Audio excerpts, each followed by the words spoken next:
ਦਸੰਬਰ ਦਾ ਮਹੀਨਾ ਹੈ ਤੇ ਛੁੱਟੀਆਂ ਚੱਲਦੀਆਂ ਪਈਆਂ ਨੇ ਤੇ ਕਦੀ ਛੁੱਟੀਆਂ ਦੇ ਵਿੱਚ ਬੜਾ ਜ਼ਿਆਦਾ ਬੋਰਡ ਹੋ ਜਾਂਦਾ। ਕਿੰਨਾ ਕੁ ਬੰਦਾ ਟੀਵੀ ਦੇਖ ਲਏ ਜਾਂ ਕਿੰਨਾ ਕੁ ਘੁੰਮ ਫਿਰ ਲਵੇ, ਉਹ ਫੈਮਿਲੀ ਵਾਲਾ ਐਲੀਮੈਂਟ ਕਿਤੇ ਨਾ ਕਿਤੇ ਮਿਸਿੰਗ ਹੁੰਦਾ। ਤੇ ਮੈਂ ਸੋਚ ਰਿਹਾ ਸੀ ਕਿਉਂ ਨਾ ਮੈਂ ਇੰਡੀਆ ਜਾਵਾਂ ਜਨਵਰੀ ਦੇ ਵਿੱਚ, ਇਹ ਛੁੱਟੀਆਂ ਨੂੰ ਐਕਸਟੈਂਡ ਕਰ ਲਿਆ ਜਾਵੇ। ਤੇ ਲਾਸਟ ਟਾਈਮ ਜਦੋਂ ਮੈਂ ਇੰਡੀਆ 'ਚ ਸੀ 2019 ਦੇ ਐਂਡ ਦੇ ਵਿੱਚ, ਤੇ ਉਦੋਂ ਕੋਵਿਡ ਦਾ ਰੌਲਾ ਪੈਣਾ ਸ਼ੁਰੂ ਹੋ ਗਿਆ ਸੀ ਤੇ 2020 ਸ਼ੁਰੂਆਤ ਦੇ ਵਿੱਚ ਮੈਂ ਵਾਪਸ ਆਇਆ ਤੇ ਉਸ ਤੋਂ ਬਾਅਦ ਲੋਕਡਾਊਨ ਹੋਣੇ ਸ਼ੁਰੂ ਹੋ ਗਏ। ਤੇ ਕੁਛ ਲੋਕ ਜੋ ਉੱਥੇ ਫਸੇ ਹੋਏ ਸੀ 7 ਜਾਂ 8 ਮਹੀਨੇ ਉਹ ਫਸੇ, ਕਿਉਂਕਿ ਬਹੁਤ ਘੱਟ ਕੰਟਰੀਆਂ ਸੀ ਜੋ ਆਪਣੇ ਬਾਰਡਰ ਖੋਲ੍ਹਦੀਆਂ ਪਈਆਂ ਸੀ।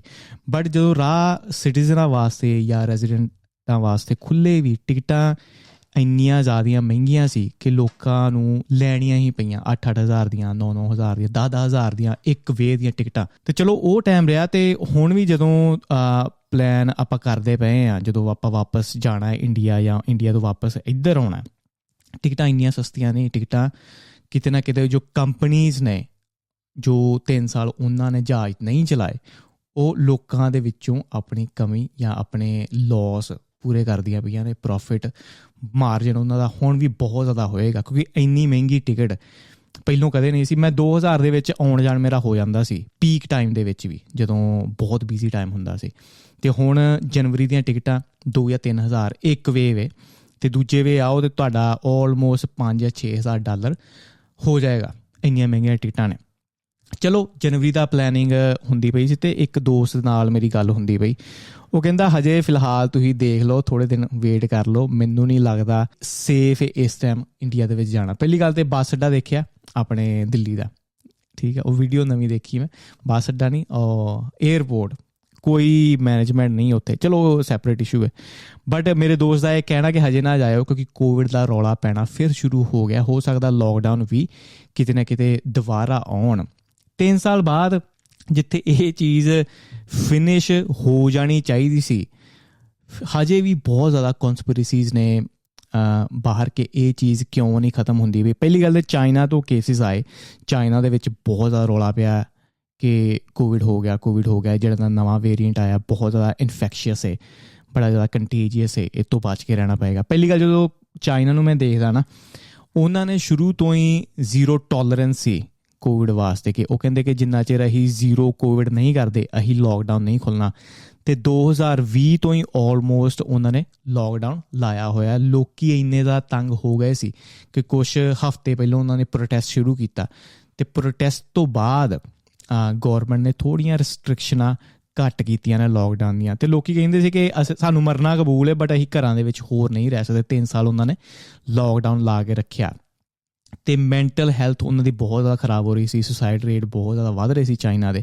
ਬਟ ਫਿਰ ਵੀ ਸਰਕਾਰ ਨੇ ਲੋਕਡਾਊਨ ਬਣਾਈ ਰੱਖਿਆ ਅਤੇ ਲੋਕਾਂ ਨੇ ਕਲਪ ਕੇ ਪ੍ਰੋਟੈਸਟ ਸ਼ੁਰੂ ਕੀਤੇ ਕਿ ਚਾਈਨਾ ਵਰਗੀ ਗੰਦੀ ਗੌਰਮੈਂਟ ਵੀ, ਲੋਕ ਕਹਿੰਦੇ ਕਿ ਹੁਣ ਆਪਸ਼ਨ ਇਹ ਵੇ ਕਿ ਲੋਕਡਾਊਨ ਦੇ ਵਿੱਚ ਰਹੀਏ ਜਾਂ ਗੌਰਮੈਂਟ ਦੇ ਨਾਲ ਪੰਗਾ ਲਈਏ। ਅਤੇ ਉਹਨਾਂ ਨੇ ਲੋਕਡਾਊਨ ਨੂੰ ਨਹੀਂ ਚੁਣਿਆ। ਉਹ ਕਹਿੰਦੇ ਮਰਦੇ ਹੀ ਮਰ ਜਾਈਏ, ਬਟ ਅਸੀਂ ਲੋਕਡਾਊਨ ਹੋਰ ਨਹੀਂ ਚੱਲ ਸਕਦੇ। ਅਤੇ ਚਾਈਨਾ ਦੇ ਵਿੱਚ ਜਦੋਂ ਹੁਣ ਕੋਈ ਵੀ ਕੋਵਿਡ ਦੀ ਬਿਮਾਰੀ ਹੈ ਜਾਂ ਇੱਦਾਂ ਦੀ ਕੋਈ ਇਨਫੈਕਸ਼ੀਅਸ ਬਿਮਾਰੀ ਹੈ ਨਾ, ਉਹਦਾ ਦੁਨੀਆ ਦੇ ਵਿੱਚ ਥੋੜ੍ਹਾ ਵਿਚਰਨਾ ਬੜਾ ਜ਼ਿਆਦਾ ਇੰਪੋਰਟੈਂਟ ਹੈ ਹਰਡ ਇਮਿਊਨਿਟੀ ਵਾਸਤੇ ਅਤੇ ਇੱਕ ਨੈਚੁਰਲ ਇਮਿਊਨਿਟੀ ਵਾਸਤੇ। ਹੁਣ ਪੂਰੀ ਦੁਨੀਆ ਦੇ ਵਿੱਚੋਂ ਕੋਵਿਡ ਲੰਘ ਚੁੱਕਾ, ਲੋਕਾਂ ਦੇ ਕੋਲ ਇਮਿਊਨਿਟੀ ਆ ਗਈ ਹੈ। ਪਰ ਚਾਈਨਾ ਪਹਿਲੇ ਦਿਨ ਤੋਂ ਹੀ ਬੰਦ ਸੀ ਅਤੇ ਹੁਣ ਮਾੜਾ ਜਿਹਾ ਜਦੋਂ ਖੁੱਲ੍ਹਿਆ ਕੋਵਿਡ ਫੈਲਿਆ। ਜੋ ਹੋਣਾ ਬੜਾ ਲਾਜ਼ਮੀ ਸੀ, ਲੋਕਾਂ ਦੇ ਅੰਦਰ ਹੁਣ ਨੈਚੁਰਲ ਇਮਿਊਨਿਟੀ ਆਏਗੀ। ਅਤੇ 250 ਮਿਲੀਅਨ ਲੋਕ ਇਨਫੈਕਟ ਹੋਏ ਨੇ ਕੋਵਿਡ ਕਾਰਨ। ਹੁਣ ਇਨਫੈਕਟ ਹੋਣਾ ਅਤੇ ਕੋਵਿਡ ਤੋਂ ਜਾਂ ਕਿਸੇ ਬਿਮਾਰੀ ਤੋਂ ਮਰਨਾ ਬੜੀ ਅਲੱਗ ਚੀਜ਼ ਹੈ। 250 ਮਿਲੀਅਨ ਲੋਕ ਜੋ 18% ਉਹਨਾਂ ਦੀ ਪਾਪੂਲੇਸ਼ਨ ਹੈ, ਉਹਦੇ ਵਿੱਚੋਂ ਹਜੇ ਸਿਰਫ 8 ਮੌਤਾਂ ਹੋਈਆਂ ਨੇ, ਠੀਕ ਹੈ। ਅਤੇ ਜਿੱਦਾਂ ਨਵੇਂ ਵੇਰੀਐਂਟ ਆਉਂਦੇ ਨੇ ਕੋਵਿਡ ਦੇ, ਉਹ ਵਧੀਆ ਗੱਲ ਹੈ, ਕਿਉਂਕਿ ਕੋਈ ਵੀ ਵਾਇਰਸ ਨਹੀਂ ਚਾਹੁੰਦਾ ਕਿ ਉਹ ਆਪਣੇ ਹੋਸਟ ਨੂੰ ਮਾਰੇ, ਠੀਕ ਹੈ। ਉਹ ਚਾਹੁੰਦਾ ਕਿ ਹੋਸਟ ਉਹਦਾ ਜਿੰਦਾ ਰਹੇ। ਜੇ ਹੋਸਟ ਉਹਦਾ ਜਿੰਦਾ ਹੈ ਤਾਂ ਵਾਇਰਸ ਵੀ ਉਹਦੇ ਵਿੱਚ ਜਿੰਦਾ ਰਹਿੰਦਾ। ਅਤੇ ਜਿੱਦਾਂ ਨਵੇਂ ਵੇਰੀਐਂਟ ਆਉਂਦੇ ਨੇ ਇਨਫੈਕਸ਼ੀਅਸ, ਉਹ ਜ਼ਿਆਦਾ ਹੁੰਦੇ ਰਹਿੰਦੇ ਨੇ, ਬਟ ਉਹਨਾਂ ਦੀ ਮਾਰਨ ਦੀ ਸ਼ਕਤੀ ਬੜੀ ਜ਼ਿਆਦਾ ਘੱਟਦੀ ਰਹਿੰਦੀ। ਅਤੇ ਹੁਣ ਜਿਹੜਾ ਨਵਾਂ ਵੇਰੀਐਂਟ ਆਇਆ, ਹੁਣ ਡੈਲਟਾ ਆਇਆ ਸੀ, ਓਮੀਕਰੋਨ ਆਇਆ ਸੀ, ਅਤੇ ਬਹੁਤ ਜ਼ਿਆਦਾ ਡਰ ਫੈਲਾਇਆ ਕਿ ਇਹ ਲੋਕਾਂ ਦੇ ਵਿੱਚ ਪਤਾ ਨਹੀਂ ਕੀ ਕਰ ਦੇਗਾ। ਬਟ ਉਹਨੇ ਇੰਨਾ ਘਾਤਕ ਹਮਲਾ ਲੋਕਾਂ ਦੇ ਉੱਤੇ ਨਹੀਂ ਕੀਤਾ। ਅਤੇ ਹੁਣ 2-3 ਹਫ਼ਤੇ ਪਹਿਲਾਂ ਨਾ ਮੇਰੇ ਕੰਮ 'ਤੇ ਇੱਕ ਬੜਾ ਮੋਟਾ ਬੰਦਾ, ਉਹ ਸਿਗਰਟਾਂ ਬਹੁਤ ਜ਼ਿਆਦਾ ਪੀਂਦਾ ਅਤੇ ਉਹਨੇ ਕੋਕ ਦੀਆਂ ਆਲਮੋਸਟ 2 ਬੋਤਲਾਂ ਦਿਹਾੜੀ ਦੇ ਵਿੱਚ ਖ਼ਤਮ ਕਰਦਾ, ਮਤਲਬ ਆਪਣੀ ਸਿਹਤ ਦਾ ਬਿਲਕੁਲ ਵੀ ਧਿਆਨ ਨਹੀਂ ਰੱਖਦਾ ਅਤੇ ਓਵਰਵੇਟ ਹੈ। ਅਤੇ ਉਹਨੂੰ ਕੋਵਿਡ ਹੋਇਆ ਅਤੇ 5 ਦਿਨਾਂ ਦੇ ਅੰਦਰ ਅੰਦਰ ਉਹ ਨੋਰਮਲ ਹੋ ਗਿਆ। ਅਤੇ ਬਹੁਤ ਇੱਦਾਂ ਦੇ ਲੋਕ ਨੇ ਜੋ ਸ਼ਾਇਦ ਪ੍ਰੋਪਰਲੀ ਆਪਣਾ ਧਿਆਨ ਨਹੀਂ ਰੱਖਦੇ ਜਾਂ ਹੈਲਦੀ ਨਹੀਂ ਨੇ, ਜਿਨ੍ਹਾਂ ਨੇ ਸਰਵਾਈਵ ਕੀਤਾ। ਹੁਣ 2020 ਤੋਂ ਲੈ ਕੇ ਹੁਣ ਤੱਕ ਜੇ ਮੈਂ ਗਿਣਾ 700 ਮਿਲੀਅਨ ਕੇਸ ਹੋਏ ਨੇ ਕੋਵਿਡ ਦੇ, ਅਤੇ ਉਹਦੇ ਵਿੱਚੋਂ ਸਿਰਫ 7 ਮਿਲੀਅਨ ਡੈਥਾਂ ਹੋਈਆਂ ਨੇ। 1% ਸਿਰਫ। ਕੋਈ ਵੀ ਬਿਮਾਰੀ ਜਦੋਂ ਕੋਈ ਨਿਕਲਦੀ ਹੈ ਨਾ, ਕੋਈ ਤੁਹਾਨੂੰ ਕਹੇ ਕਿ ਤੁਹਾਡੇ ਚਾਂਸਿਸ ਬਚਣ ਦੇ 99% ਨੇ ਅਤੇ 1% ਦੇ ਤੁਹਾਡੇ ਚਾਂਸਿਸ ਮਰਨ ਦੇ, ਅਤੇ ਤੁਸੀਂ ਕਹੋਗੇ ਨੋਰਮਲ ਹੈ, ਠੀਕ ਹੈ, ਅਸੀਂ ਇਹਨੂੰ ਸਹਿਣ ਕਰ ਲਵਾਂਗੇ। ਬਟ ਕੋਵਿਡ ਨੂੰ ਬਹੁਤ ਜ਼ਿਆਦਾ ਇੱਕ ਡਰਾਮੇ ਦੀ ਤਰ੍ਹਾਂ ਪੇਸ਼ ਕੀਤਾ ਗਿਆ, ਆਈ ਫੀਲ ਲਾਈਕ। ਅਤੇ ਜਿਹੜੇ 1% ਜਾਂ 7 ਮਿਲੀਅਨ ਲੋਕ ਮਰੇ ਵੀ, ਉਹ ਸਾਰੇ ਕੋਵਿਡ ਕਾਰਨ ਨਹੀਂ ਮਰੇ। ਪਹਿਲੀ ਗੱਲ ਤਾਂ ਝੂਠੀਆਂ ਰਿਪੋਰਟਾਂ, ਝੂਠੀ ਤਾਂ ਮੈਂ ਨਹੀਂ ਕਹਾਂਗਾ, ਇੱਕ ਡਾਕਟਰ ਨੇ ਬੜੇ ਵਧੀਆ ਤਰੀਕੇ ਨਾਲ ਉਹਨੂੰ ਪੇਸ਼ ਕੀਤਾ ਕਿ ਡਾਕਟਰ ਨਹੀਂ ਚਾਹੁੰਦੇ ਕਿ ਕੋਈ ਕੇਸ ਇੱਦਾਂ ਦਾ ਹੋਵੇ ਜਿਹਦੇ ਵਿੱਚ ਕੋਵਿਡ ਦੇ ਚਾਂਸਸ ਸੀ, ਅਸੀਂ ਉਹਨੂੰ ਮਿਸ ਕਰ ਦਈਏ। ਕਿਤੇ ਵੀ ਮਾੜਾ ਮੋਟੀ ਸਾਨੂੰ ਸ਼ੱਕ ਦੀ ਗੁੰਜਾਇਸ਼ ਵੀ ਹੁੰਦੀ ਹੈ ਨਾ, ਅਸੀਂ ਉਹਨੂੰ ਕੋਵਿਡ ਦੇ ਵਿੱਚ ਪਾ ਦਿੰਦੇ ਹਾਂ ਤਾਂ ਕਿ ਉਹਨੂੰ ਅਸੀਂ ਚੰਗੀ ਤਰ੍ਹਾਂ ਅਸੈਸ ਕਰ ਲਈਏ। ਅਤੇ 7 ਮਿਲੀਅਨ ਜਿੱਦਾਂ 1% ਪੂਰੀ ਦੁਨੀਆ ਦੇ ਵਿੱਚ ਲੋਕਾਂ ਦੀਆਂ ਮੌਤਾਂ ਹੋਈਆਂ, ਜਿਨ੍ਹਾਂ ਦੇ ਵਿੱਚੋਂ ਜ਼ਿਆਦਾਤਰ ਲੋਕ ਉਹੀ ਸੀ ਜੋ ਆਪਣੀ ਸਿਹਤ ਦਾ ਖਿਆਲ ਨਹੀਂ ਸੀ ਰੱਖਦੇ, ਜੋ ਐਕਸਰਸਾਈਜ਼ ਨਹੀਂ ਸੀ ਕਰਦੇ, ਜੋ ਫਿੱਟ ਨਹੀਂ ਸੀ। ਯੰਗ ਬੰਦੇ, ਆਈ ਥਿੰਕ ਯੰਗ ਜੋ ਬੱਚੇ ਸੀ, ਕਿਹੜਾ ਆਰਟੀਕਲ ਮੈਂ ਜਾਂ ਰਿਪੋਰਟ ਪੜ੍ਹਦਾ ਪਿਆ ਸੀ, 4 ਜਾਂ 5 ਹਜ਼ਾਰ ਤੋਂ ਥੱਲੇ ਨੰਬਰ, ਪੂਰੀ 7-8 ਬਿਲੀਅਨ ਵਿੱਚੋਂ ਜੋ ਬੱਚਿਆਂ ਦੀ ਮੌਤਾਂ 4 ਜਾਂ 5 ਹਜ਼ਾਰ ਤੋਂ ਥੱਲੇ ਨੇ। ਉਹ ਵੀ ਆਈ ਥਿੰਕ ਜੋ ਟੀਕੇ ਉਹਨਾਂ ਨੂੰ ਲਾਏ ਗਏ, ਸ਼ਾਰਟਸ ਉਹਨਾਂ ਨੂੰ ਲਾਏ ਗਏ, ਕਿਤੇ ਨਾ ਕਿਤੇ ਉਹਨਾਂ ਨੇ ਬੈਡ ਰਿਐਕਸ਼ਨ ਕੀਤਾ। ਚਲੋ ਇਹ ਤਾਂ ਰਹੀ ਕੋਵਿਡ ਦੀ ਗੱਲ।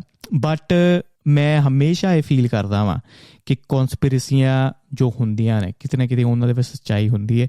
ਜੋ ਮੇਨ ਮੇਰੀ ਕੌਨਸਪੀਰੇਸੀ ਜਿੱਤੇ ਮੈਂ ਬੜਾ ਫੋਕਸ ਦਿੰਦਾ ਹੁੰਦਾ ਕਿ ਜਦੋਂ ਵੀ ਕਿਤੇ ਵਾਰ ਹੁੰਦੀ ਹੈ ਨਾ, ਜਦੋਂ ਵੀ ਕਿਤੇ ਕੋਈ ਕੰਟਰੀ ਕਿਸੇ ਦੂਜੀ ਕੰਟਰੀ ਉੱਤੇ ਹਮਲਾ ਕਰਦਾ, ਬਹੁਤ ਜ਼ਿਆਦਾ ਪੋਲੀਟੀਸ਼ੀਅਨਸ ਕੰਟਰੀਜ਼ ਦੇ ਹੁੰਦੇ ਨੇ ਜੋ ਉਹ ਯੁੱਧਾਂ ਤੋਂ ਪ੍ਰੋਫਿਟ ਗੇਨ ਕਰਦੇ ਨੇ ਜਾਂ ਉਹਨਾਂ ਨੂੰ ਬਹੁਤ ਜ਼ਿਆਦਾ ਫਾਇਦਾ ਹੁੰਦਾ। ਹੁਣ ਇੰਡੀਆ ਪਾਕਿਸਤਾਨ ਦੀ ਮੈਂ ਗੱਲ ਕਰਾਂ ਨਾ, ਕੋਈ ਇੰਡੀਅਨ ਨਹੀਂ ਚਾਹੇਗਾ, ਨੋਰਮਲ ਸਿਟੀਜ਼ਨ, ਕਿ ਪਾਕਿਸਤਾਨ ਦੇ ਉੱਤੇ ਬਿਨਾਂ ਗੱਲ ਤੋਂ ਹਮਲਾ ਹੋਵੇ, ਉਹਨਾਂ ਦੇ ਸਿਟੀਜ਼ਨਸ ਨੂੰ ਬਿਮਾਰੀ ਹੋਵੇ ਕਿਸੇ ਵੀ ਤਰ੍ਹਾਂ ਦੀ, ਠੀਕ ਹੈ, ਜਾਂ ਤੰਗੀ ਹੋਵੇ ਕਿਸੇ ਵੀ ਤਰ੍ਹਾਂ ਦੀ। ਅਤੇ ਪਾਕਿਸਤਾਨ ਤੋਂ ਵੀ ਲੋਕ ਇੱਦਾਂ ਹੀ ਫੀਲ ਕਰਦੇ ਹੋਣਗੇ। ਅਤੇ ਪੂਰੀ ਦੁਨੀਆ ਦੇ ਵਿੱਚ ਕੋਈ ਵੀ ਕੰਟਰੀ ਹੋਵੇ, ਨੋਰਮਲ ਸਿਟੀਜ਼ਨ ਕਿਤੇ ਨਹੀਂ ਚਾਹੇਗਾ।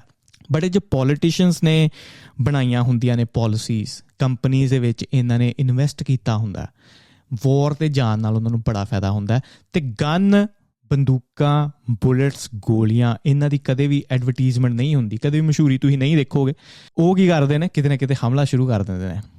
ਕੋਈ ਵੱਡੀਆਂ ਗਨ ਬਣਾਉਣ ਵਾਲੀ ਕੰਪਨੀ ਉਹ ਕਿਸੇ ਨਾ ਕਿਸੇ ਪੋਲੀਟੀਸ਼ੀਅਨਸ ਨੂੰ ਕਹਿੰਦੀ ਹੈ ਕਿ ਤੁਸੀਂ ਇੱਥੇ ਇਨਵੈਸਟ ਕਰੋ, ਅਤੇ ਕਿਤੇ ਨਾ ਕਿਤੇ ਉਹਨਾਂ ਨੂੰ ਇਨਫਲੂਐਂਸ ਕਰਕੇ ਇੱਦਾਂ ਦੀਆਂ ਚੀਜ਼ਾਂ, ਹਮਲੇ ਕਰਵਾਏ ਜਾਂਦੇ ਨੇ।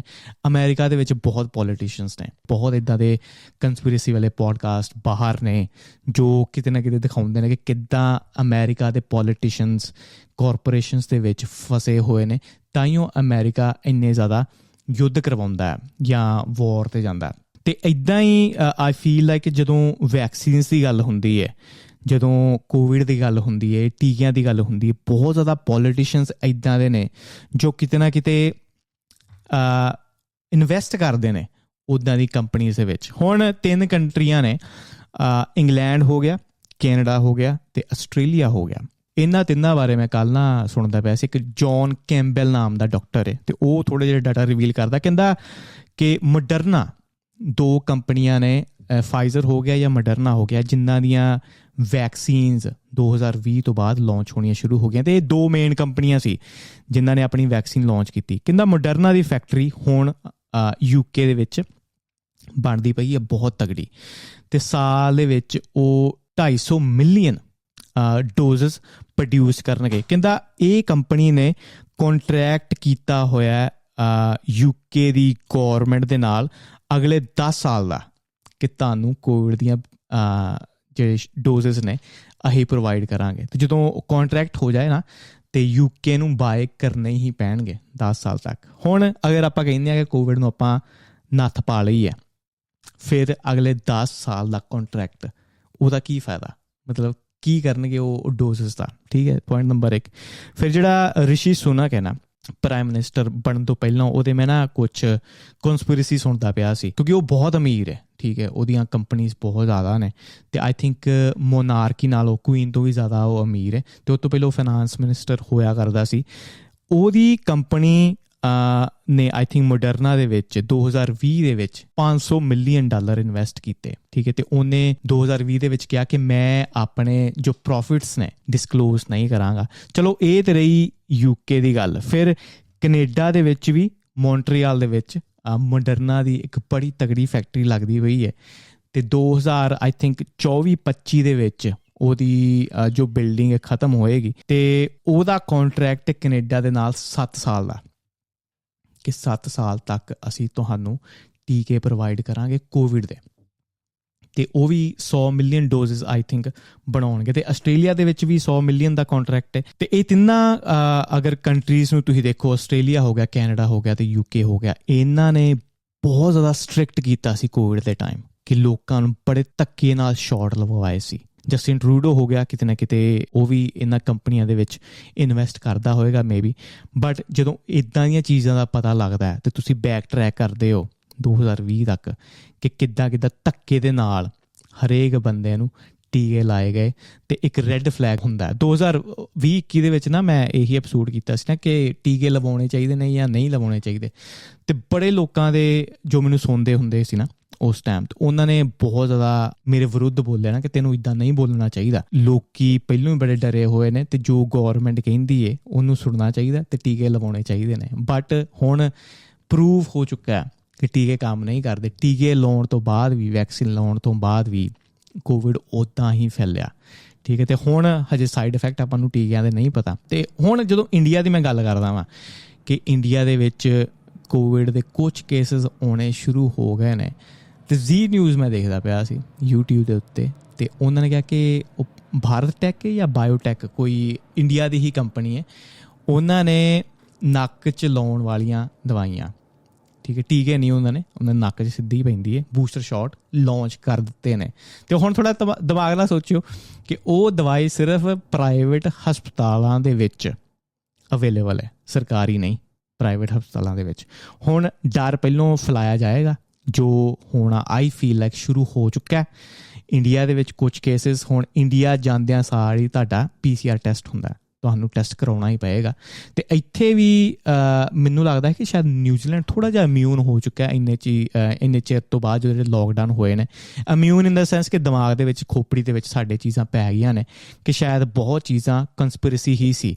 ਬਟ ਅੱਜ ਹੀ ਮੈਂ ਸ਼ੋਪਿੰਗ ਕਰਦਾ ਪਿਆ ਸੀ ਅਤੇ ਬਹੁਤ ਜਾਣਿਆਂ ਦੇ ਮੈਂ ਮਾਸਕ ਦੇਖੇ, ਅਤੇ ਮੈਂ ਹੈਰਾਨ ਸੀ ਕਿ ਲੋਕਾਂ ਦੇ ਅੰਦਰ ਹਜੇ ਵੀ ਸਰਕਾਰ ਨੇ ਕਿੱਦਾਂ ਡਰ ਬਣਾਇਆ ਹੋਇਆ। ਮੇਰਾ ਤਾਂ ਇਹੀ ਪੁਆਇੰਟ ਹੈ, ਮੈਂ ਇਹੀ ਚੀਜ਼ ਦੇਖਦਾ ਕਿ ਜਿੰਨੇ ਨਵੇਂ ਵੇਰੀਐਂਟ ਕੋਵਿਡ ਦੇ ਆਉਣਗੇ, ਇਨਫੈਕਸ਼ੀਅਸ ਉਹ ਬੜੇ ਜ਼ਿਆਦਾ ਹੋ ਸਕਦੇ ਨੇ, ਬੜੀ ਜਲਦੀ ਤੁਸੀਂ ਉਹਨੂੰ ਫੜ ਸਕਦੇ ਹੋ, ਬਟ ਉਹ ਡੈਡਲੀ ਨਹੀਂ ਨੇ ਬਿਲਕੁਲ। ਨਵਾਂ ਵੇਰੀਐਂਟ ਇਜ਼ ਗੁੱਡ, ਠੀਕ ਹੈ। ਅਗਰ ਤੁਹਾਨੂੰ ਪਹਿਲਾਂ ਕੋਵਿਡ ਹੋ ਚੁੱਕਾ, ਤੁਹਾਡੇ ਕੋਲ ਇਮਿਊਨਿਟੀ ਹੈ, ਤੁਹਾਨੂੰ ਟੀਕੇ ਇੰਨੀ ਇਮਿਊਨਿਟੀ ਨਹੀਂ ਦਿੰਦੇ, ਵੈਕਸੀਨ ਇੰਨੀ ਇਮਿਊਨਿਟੀ ਨਹੀਂ ਦਿੰਦੀ ਜਿੰਨੀ ਤੁਹਾਡੀ ਬੋਡੀ ਇੱਕ ਵਾਰੀ ਬਿਮਾਰੀ ਵਿੱਚੋਂ ਲੰਘ ਜਾਏ, ਉਹ ਉਨੀ ਇਮਿਊਨਿਟੀ ਦਿੰਦੀ ਹੈ। ਅਤੇ ਹੁਣ ਆਈ ਫੀਲ ਲਾਈਕ ਕਿ ਜੋ ਡਰ ਇੰਡੀਆ ਦੇ ਵਿੱਚ ਹੁਣ ਪਾਇਆ ਗਿਆ ਜਾਂ ਹੁਣ ਆ ਚੁੱਕਾ, ਉਹਦੇ ਨਾਲ ਹੀ ਦਵਾਈ ਲਾਂਚ ਹੋ ਜਾਏ, ਉਹ ਵੀ ਬੂਸਟਰ ਸ਼ਾਟ, ਅਤੇ ਉੱਥੇ ਮੈਨੂੰ ਲੱਗਦਾ ਕਿ ਥੋੜ੍ਹਾ ਜਿਹਾ ਰੈੱਡ ਫਲੈਗ ਹੈ। ਅਤੇ ਜਿੰਨੀਆਂ ਵੀ ਮੇਨ ਕੰਪਨੀਆਂ ਨੇ, ਫਾਰਮਾਸਿਊਟੀਕਲ ਇੰਡਸਟਰੀ, ਮੈਂ ਫੀਲ ਕਰਦਾ ਕਿ ਬਹੁਤ ਤਗੜੀ ਹੈ ਇਹ ਇੰਡਸਟਰੀ।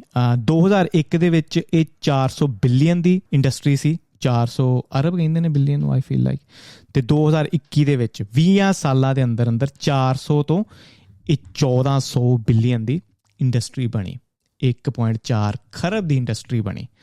ਸੋਚੋ ਇੰਨਾ ਫਰਕ ਪੈ ਚੁੱਕਿਆ। ਹਾਂ, ਟਾਈਮ ਦੇ ਨਾਲ ਨਾਲ ਕਿਉਂਕਿ ਆਪਣੀ ਬੋਡੀ ਵੀਕ ਹੁੰਦੀ ਪਈ ਹੈ, ਆਪਾਂ ਦਵਾਈਆਂ 'ਤੇ ਬਹੁਤ ਲੱਗਦੇ ਪਏ ਹਾਂ। ਦਵਾਈਆਂ ਨੂੰ ਮੈਂ ਇੱਕ ਵਧੀਆ ਚੀਜ਼ ਮੰਨਦਾ ਕਿ ਬਿਮਾਰੀਆਂ ਦੇ ਇਲਾਜ ਨੇ, ਬਟ ਕਿਤੇ ਨਾ ਕਿਤੇ ਆਪਾਂ ਉਹਨਾਂ ਦੇ ਉੱਤੇ ਲੱਗ ਵੀ ਜਾਂਦੇ ਹਾਂ। ਜੋ ਡਾਕਟਰ ਨੇ, ਡਾਕਟਰਾਂ ਦੀ ਇੰਡਸਟਰੀ ਹੈ, ਉਹ ਇਹ ਜ਼ਰੂਰ ਫੀਲ ਕਰਦੀ ਹੈ ਕਿ ਇਹ ਤੋਂ ਬਹੁਤ ਜ਼ਿਆਦਾ ਪ੍ਰੋਫਿਟ ਹੋਏਗਾ।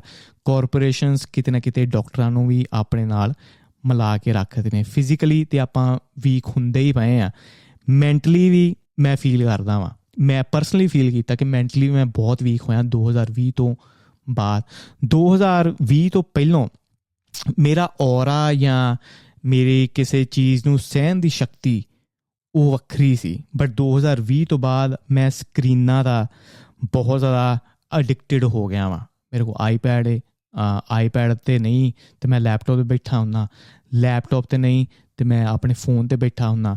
ਫ਼ੋਨ ਨੂੰ ਸਾਈਡ 'ਤੇ ਰੱਖਣਾ ਨਾ ਮੇਰੇ ਲਈ ਬਹੁਤ ਔਖਾ ਹੈ ਇਸ ਟਾਈਮ, ਖਾਸ ਇੰਸਟਾਗ੍ਰਾਮ। ਠੀਕ ਹੈ, ਮੈਂ ਖੋਲ੍ਹਦਾ ਇੰਸਟਾਗ੍ਰਾਮ, ਠੀਕ ਹੈ, ਰੀਲਾਂ ਰੱਖਦਾ ਮੈਂ ਥੱਲੇ, ਦਿਮਾਗ 'ਚ ਮੇਰੇ ਆਉਂਦੀ ਚੀਜ਼ ਹੈ ਜ਼ਰੂਰ ਹੈ ਕਿ ਯਾਰ ਰੱਖਦੇ, ਯਾਰ ਬਹੁਤ ਹੋ ਗਿਆ, ਰੱਖਦੇ ਆ ਸਾਰੀ ਮੈਂ ਚੁੱਕਦਾ ਵਾਂ, ਫਿਰ ਇੰਸਟਾ ਖੋਲ੍ਹ ਦਿੰਦਾ, ਫਿਰ ਮੈਂ ਕਹਿੰਦਾ ਮੈਂ ਕਰਨ ਕੀ ਦਿਆਂ ਵਾਂ।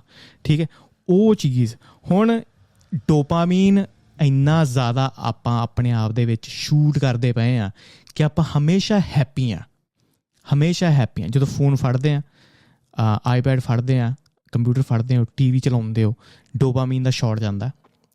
ਉਹ ਜੋ ਸਟੇਜ ਹੈ ਨਾ ਹੈਪੀਨੈਸ ਦੀ, ਉਹ ਆਪਣੀ ਹੁਣ ਨੋਰਮਲ ਹੋ ਚੁੱਕੀ ਹੈ। ਆਪਾਂ ਇੰਨੇ ਜ਼ਿਆਦਾ ਹੈਪੀ ਹੋ ਚੁੱਕੇ ਹਾਂ ਕਿ ਆਪਾਂ ਦੁੱਖ ਨੂੰ ਸਹਾਰ ਨਹੀਂ ਸਕਦੇ। ਮਾੜਾ ਜਿਹਾ ਮੈਂ ਵੀਡੀਓ ਗੇਮ ਖੇਡਦਾ ਹੁੰਦਾ ਨਾ ਅਤੇ ਇੱਕ ਰਾਊਂਡ ਮੇਰੇ ਕੋਲ ਪਾਰ ਨਾ ਹੋਵੇ, ਬਹੁਤ ਜ਼ਿਆਦਾ ਕਲਪ ਜਾਂਦਾ ਵਾ, ਬਹੁਤ ਜ਼ਿਆਦਾ। ਇਹ ਛੋਟੀ ਜਿਹੀ ਐਗਜ਼ਾਮਪਲ ਹੈ, ਬਟ ਤੁਸੀਂ ਵੀ ਸ਼ਾਇਦ ਆਪਣੀ ਲਾਈਫ ਦੇ ਵਿੱਚ ਇਹ ਫੀਲ ਕੀਤਾ ਹੋਵੇਗਾ ਕਿ ਛੋਟੀ ਜਿਹੀ ਚੀਜ਼ ਬਹੁਤ ਜਲਦੀ ਤੁਹਾਨੂੰ ਅਪਸੈਟ ਕਰ ਦਿੰਦੀ ਹੈ। ਰੀਜ਼ਨ ਬੀਨ ਇਹੀ ਹੈ ਕਿ ਡੋਪਾਮੀਨ ਦੇ ਸ਼ਾਟ ਲੈਣਾ ਆਪਾਂ ਇੰਨੇ ਜ਼ਿਆਦਾ ਨੋਰਮਲ ਕਰ ਦਿੱਤਾ ਹੈ ਕਿ ਆਪਾਂ ਉਹ ਹੈਪੀ ਵਾਲੀ ਸਟੇਜ 'ਤੇ ਆਲਮੋਸਟ ਹਰ ਟਾਈਮ ਰਹਿੰਦੇ ਹਾਂ। ਅਤੇ ਇਹ ਆਈ ਫੀਲ ਲਾਈਕ ਕਿ ਕਿਤੇ ਨਾ ਕਿਤੇ ਫਾਰਮਾਸਿਊਟੀਕਲ ਕੰਪਨੀਜ਼ ਇਹ ਚੀਜ਼ ਤੋਂ ਫਾਇਦਾ ਲੈਂਦੀ ਪਈ ਹੈ। ਹੁਣ ਲੋਕਡਾਊਨਾਂ ਤੋਂ ਬਾਅਦ 3 ਸਾਲ ਦੇ ਕੋਵਿਡ ਤੋਂ ਬਾਅਦ ਇੱਕ ਕੋਰਪੋਰੇਸ਼ਨਸ ਨੇ ਰੀਅਲਾਈਜ਼ ਕੀਤਾ ਕਿ ਆਪਾਂ ਹਰੇਕ ਚੀਜ਼ ਔਨਲਾਈਨ ਧੱਕ ਸਕਦੇ ਹਾਂ। ਇੱਕ ਟੈਕਨੋਲੋਜੀ ਵਾਸਤੇ ਕਾਈਂਡ ਆਫ ਇਨਡਾਇਰੈਕਟਲੀ ਇੱਕ ਵਧੀਆ ਚੀਜ਼ ਸੀ ਕਿ ਹੁਣ ਹਰੇਕ ਚੀਜ਼ ਔਨਲਾਈਨ ਆਉਂਦੀ ਪਈ ਹੈ, ਤੁਹਾਡੇ ਕੋਲ ਹਰੇਕ ਚੀਜ਼ ਐਕਸੈਸਿਬਲ ਹੈ। ਪਰ ਉਹਦੇ ਨਾਲ ਆਪਣੀ ਡਿਪਰੈਸ਼ਨ ਦਾ ਰੇਟ ਵੀ ਬਹੁਤ ਜ਼ਿਆਦਾ ਵੱਧ ਗਿਆ। ਹੁਣ ਇੱਥੇ ਮੇਰੇ ਕੰਮ ਦੇ ਹੀ ਮੈਂ ਇੱਕ ਨੋਰਮਲ ਬੰਦੇ ਨੂੰ, ਉਹਦੇ ਵਿਆਹ ਦੇ ਵਿੱਚ ਕੁਛ ਟਰਬਲ ਸੀ, ਬਹੁਤ ਟਾਈਮ ਤੋਂ ਚੱਲਦੀ ਪਈ ਸੀ ਉਹਦੇ ਵਿਆਹ ਦੇ ਵਿੱਚ ਟਰਬਲ, ਬਟ ਉਹ ਨੋਰਮਲ ਸੀ, ਉਹ ਕਿਤੇ ਨਾ ਕਿਤੇ ਸਹਿੰਦਾ ਪਿਆ ਸੀ। ਬਟ ਕੋਵਿਡ ਤੋਂ ਬਾਅਦ ਉਹਨੂੰ ਮੈਂ ਬਿਖਰਦਿਆਂ ਹੋਇਆ ਦੇਖਿਆ। ਉਹਨੇ 2 ਵਾਰੀ ਸੁਸਾਈਡ ਅਟੈਂਪਟ ਕਰ ਲਿਆ। ਰੀਜ਼ਨ ਬੀਨ ਮੈਂ ਇੱਦਾਂ ਹੀ ਫੀਲ ਕਰਦਾ ਕਿ ਜੋ ਡਿਪਰੈਸ਼ਨ ਹੈ ਨਾ ਇੱਥੇ ਬਹੁਤ ਜ਼ਿਆਦਾ ਫੈਲ ਗਈ ਹੈ।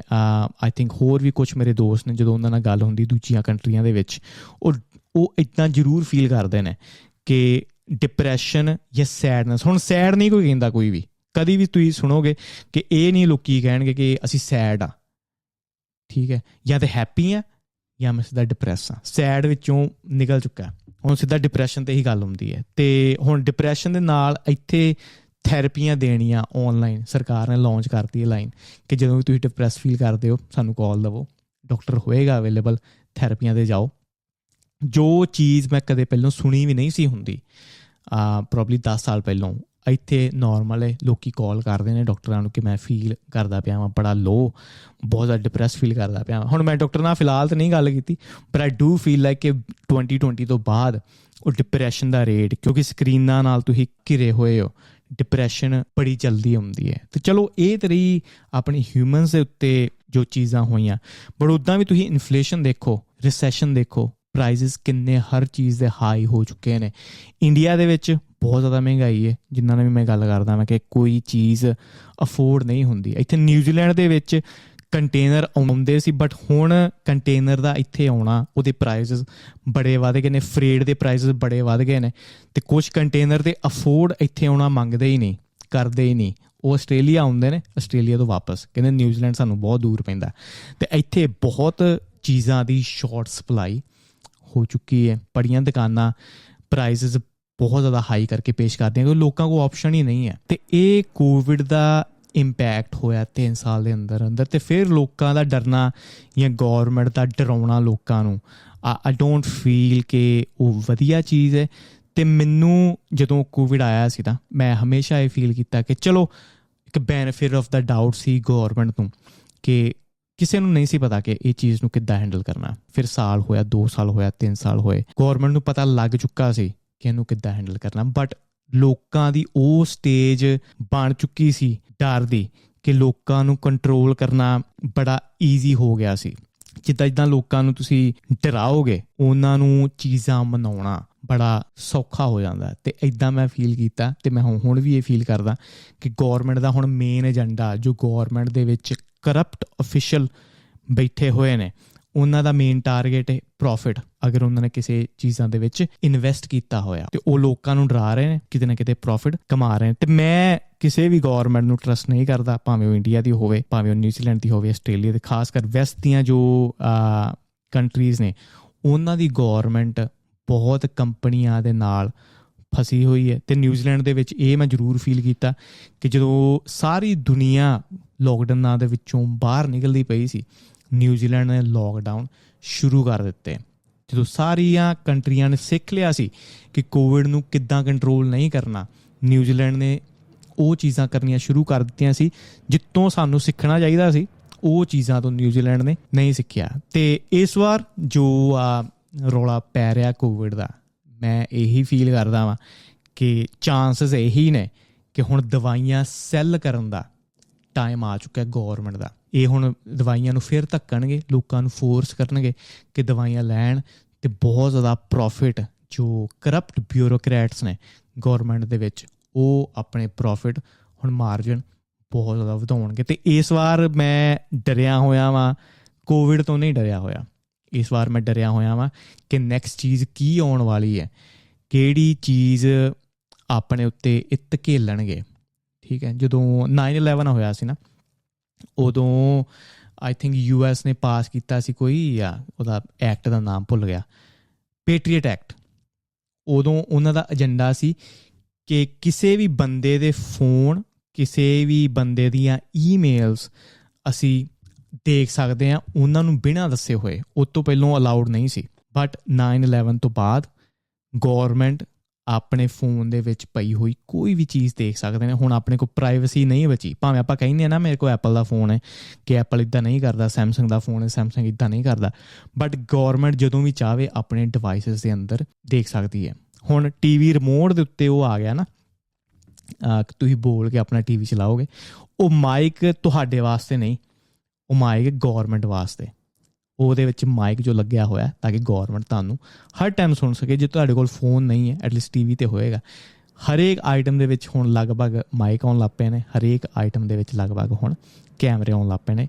ਤੁਸੀਂ ਕਿਸੇ ਵੀ ਚੀਜ਼ ਵੱਲੋਂ ਬਚੇ ਨਹੀਂ ਹੋਏ। ਇਹ 9/11 ਦੀ ਗੱਲ ਹੈ, ਜਦੋਂ ਉਹਨਾਂ ਦਾ ਟ੍ਰੇਡ ਸੈਂਟਰ ਢਾਹ ਦਿੱਤਾ ਗਿਆ।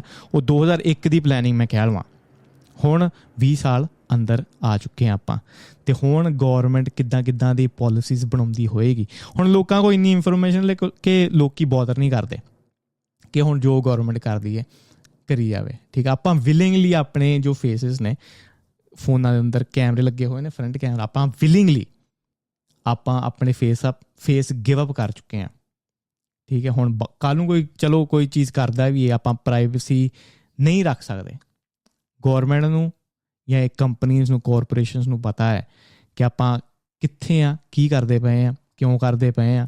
ਕਿ ਤੁਸੀਂ ਇਹ ਵੀ ਫੀਲ ਕੀਤਾ ਹੋਵੇਗਾ ਕਿ ਇੰਸਟਾਗ੍ਰਾਮ ਦੇ ਉੱਤੇ ਅਗਰ ਤੁਸੀਂ ਤੁਹਾਡਾ ਮੂਡ ਕਿਸੇ ਚੀਜ਼ ਨੂੰ ਕਰਨ ਦਾ ਹੈ ਨਾ, ਕਿ ਅਗਰ ਤੁਸੀਂ ਸੋਚਦੇ ਵੀ ਪਏ ਹੋ ਕਿਸੇ ਚੀਜ਼ ਨੂੰ ਕਰਨ ਦਾ, ਅਗਰ ਕਿਸੇ ਮੂਵੀ ਦਾ ਦੇਖਦੇ ਪਏ ਹੋ, ਜਾਂ ਤੁਸੀਂ ਥੋੜ੍ਹੇ ਹੈਪੀ ਹੋ ਜਾਂ ਤੁਸੀਂ ਸੈਡ ਹੋ, ਉੱਦਾਂ ਦੀਆਂ ਰੀਲਾਂ ਤੁਹਾਨੂੰ ਆਉਣੀਆਂ ਸ਼ੁਰੂ ਹੋ ਜਾਂਦੀਆਂ। ਆਈ find it really creepy. But ਉਹ ਜੋ ਡਿਵਾਈਸਿਸ ਨੇ ਆਪਾਂ ਨੂੰ ਆਪਣੇ ਨਾਲੋਂ ਜ਼ਿਆਦਾ ਜਾਣਦੇ ਨੇ। ਠੀਕ ਹੈ, ਇਹ ਰਹੀ ਕਾਰਪੋਰੇਸ਼ਨਾਂ ਦੀ ਗੱਲ। ਅਤੇ ਹੁਣ ਜੋ ਮੈਂ ਦੱਸਿਆ ਨਾ, ਮੋਡਰਨਾ ਦੀਆਂ ਫੈਕਟਰੀਆਂ ਅਤੇ ਇਹਨਾਂ ਦੇ ਲੰਬੇ ਕੌਨਟਰੈਕਟ, ਆਈ ਫੀਲ ਲਾਈਕ ਕਿ ਹੁਣ ਕੁਛ ਆਉਣ ਵਾਲਾ, ਉਹਦੇ ਕਰਕੇ ਮੈਂ ਡਰਿਆ ਹੋਇਆ ਵਾਂ। ਕੋਵਿਡ ਤਾਂ ਉਹ ਨੋਰਮਲ ਹੈ। ਅਗਰ ਤੁਸੀਂ ਆਪਣੀ ਸਿਹਤ ਦਾ ਤੁਸੀਂ ਧਿਆਨ ਰੱਖਦੇ ਪਏ ਹੋ, ਕੋਵਿਡ ਤੁਹਾਨੂੰ ਕੋਈ ਨਹੀਂ ਕਹੇਗਾ। ਜੋ ਵੀ ਮੌਤਾਂ ਹੋਈਆਂ ਇੰਡੀਆ ਦੇ ਵਿੱਚ ਵੀ ਨਾ ਪਹਿਲੋਂ, ਉਹ ਬਹੁਤ ਜ਼ਿਆਦਾ ਗਲਤੀ ਸੀ ਡਾਕਟਰਾਂ ਦੀ, ਜਦੋਂ ਵੈਂਟੀਲੇਟਰਾਂ 'ਤੇ ਲੋਕਾਂ ਨੂੰ ਪਾ ਦਿੱਤਾ ਗਿਆ। ਜਦੋਂ ਤੁਸੀਂ ਵੈਂਟੀਲੇਟਰ 'ਤੇ ਕਿਸੇ ਨੂੰ ਲਾ ਦਿੱਤਾ ਨਾ, ਦੈਟਸ ਇਟ, ਤੁਹਾਡੇ ਲੰਗਸ ਗਿਵ ਅਪ ਕਰ ਜਾਣਗੇ। ਅਤੇ ਬਹੁਤ ਗਲਤ ਡਾਟਾ ਵੀ ਉਦੋਂ ਡਾਕਟਰਾਂ ਨੇ ਬਣਾਇਆ।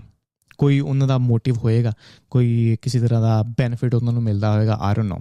ਬਟ ਹਾਂ, ਕੋਵਿਡ ਚਾਂਸਿਸ ਤੁਹਾਡੇ ਨੇ 99% ਬਚਣ ਦੇ। ਅਗਰ ਤੁਹਾਨੂੰ ਕੋਵਿਡ ਪਹਿਲਾਂ ਹੋ ਚੁੱਕਾ ਹੈ then you are fine, then ਕੁਛ ਨਹੀਂ ਹੋਣ ਵਾਲਾ ਤੁਹਾਨੂੰ। ਅਤੇ ਇਹ ਸੀ ਅੱਜ ਦਾ ਐਪੀਸੋਡ, ਅਤੇ ਆਪਾਂ ਹੋਰ ਗੱਲਾਂ ਪਤਾ ਕਰਦੇ ਰਹਾਂਗੇ। ਹੁਣ ਮਿਲਦੇ ਹਾਂ ਆਪਾਂ ਅਗਲੇ ਐਪੀਸੋਡ ਦੇ ਵਿੱਚ। ਮੈਂ ਤੁਹਾਡਾ ਆਪਣਾ ਕਾਕਾ ਬਲੀ, ਨਾਮ ਮੇਰਾ ਗਗਨਦੀਪ ਸਿੰਘ। ਸਤਿ ਸ਼੍ਰੀ ਅਕਾਲ।